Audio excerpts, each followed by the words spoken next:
A journey of 1,000 miles begins with a step, and that same way, a journey of healthy lifestyle begins with a bold step.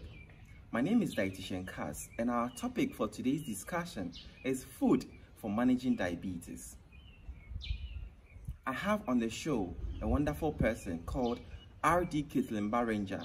She is a clinical inpatient dietitian from Oklahoma. You're welcome to today's show, R.D. Caitlin.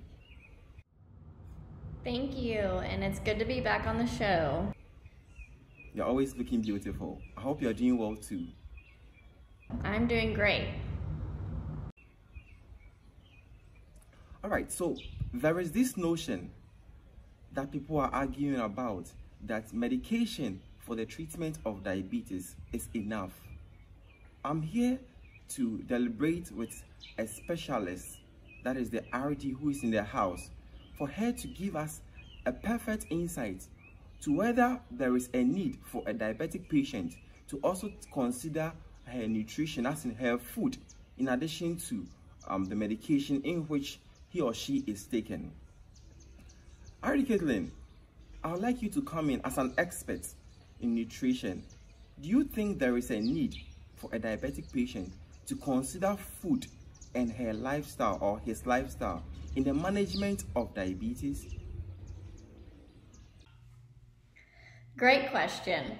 The answer is absolutely. When you have diabetes, what you eat, when you eat, and how much you eat are important choices you make each day. Eating foods that contain carbohydrates or carbs raise your blood glucose. Insulin and physical activity lower your blood glucose. To keep your blood glucose from getting too high or too low, you need a balance. The carbs you eat with the amount and types of insulin you take or any other diabetes medications, as well as how much physical activity you do. Food is made up of three main nutrients: carbs, protein, and fats, which all provide energy for your body. For the topic of diabetes, we will mainly focus on carbs, but fat and protein also play an important role in controlling your blood sugars. Carbohydrates are your body's preferred type of energy.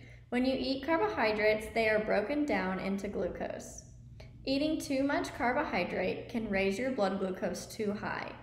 Monitoring your carbohydrate intake or counting your carbs can help control your blood glucose and manage your diabetes. Knowing which foods contain carbohydrates is important. They include starches such as breads, tortillas, cereals, pasta, rice, grains, beans, and lentils, starchy vegetables such as your potatoes, your peas, and your corn, fruits and fruit juices, milk and other milk products, as well as your sweets and desserts.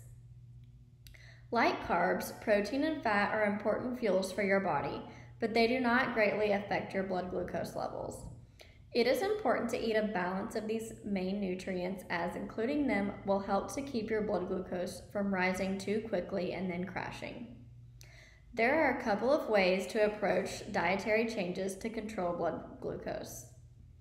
One is estimating using the plate method. This approach focuses on using a 9-inch plate as a visual to help you get a balance of nutrients. To start, fill half of your plate with non-starchy vegetables. Use a quarter of your plate for protein foods. Use the remaining quarter of your plate for starchy foods. And you can also add a small serving of fruit or low-fat dairy. If you have a combination food that contains a starch and a protein, such as a casserole, just add some non-starchy vegetables to the other half of your plate. The other method is to count your carbs. This helps to stabilize your blood sugars throughout the day. Women should have about 45 to 50 grams of carbs per meal, and men should have about 60 to 65 grams of carbs per meal. Here are some eating plan tips. Spread your carbs throughout the day. Eating a meal or a snack every 3 to 4 hours may prevent hunger, stop you from overeating, and help your blood glucose stay in your target range. Choose less processed foods more often and limit high sugary drinks. But foods to focus on include choosing whole grains such as your whole wheat, whole grain breads and pastas, whole fruit instead of fruit juice, whole vegetables instead of vegetable juice. These foods are a good source of fiber, which also help to keep your blood glucose from spiking up quickly and crashing. Remember to drink plenty of water throughout the day when you eat more fiber. People with diabetes can have sweets and desserts in small amounts. The carb counting method helps with being able to include these sweet treats safely. Limit added fats and fried foods. They are high in calories and may contain unhealthy fats, which contribute to heart disease. Here are some reminders just to wrap up this series on diabetes. To know if you're on the right track with your diet, make sure you're checking your blood sugars regularly. Ideally, you want to check them before a meal and 1 to 2 hours after a meal. Record your numbers. This can help you and your provider or your registered dietitian see what the problem might be if your blood sugars are out of range. Learn how to count your carbs and build a balanced plate.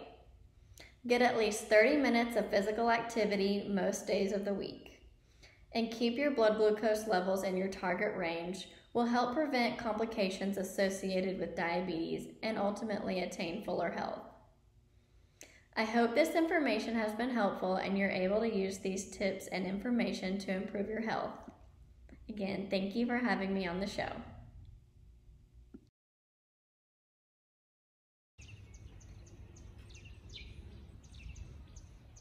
Okay, so with this education, it has come to light that as a diabetic patient, there is a need for you to consider the kind of food or the type of food you eat. And also, there is a need to change your lifestyle. And I believe in doing so, your total health is going to be complete. During this time of COVID-19, people with conditions such as hypertension, diabetes, stroke, and other cardiovascular diseases are at a higher risk of not recovering because of these underlying conditions. So I entreat you to consider your health, because your health is paramount. From the beginning of this episode, we looked at what diabetes is about, what causes diabetes, looking at the lifestyle and the genetic causes.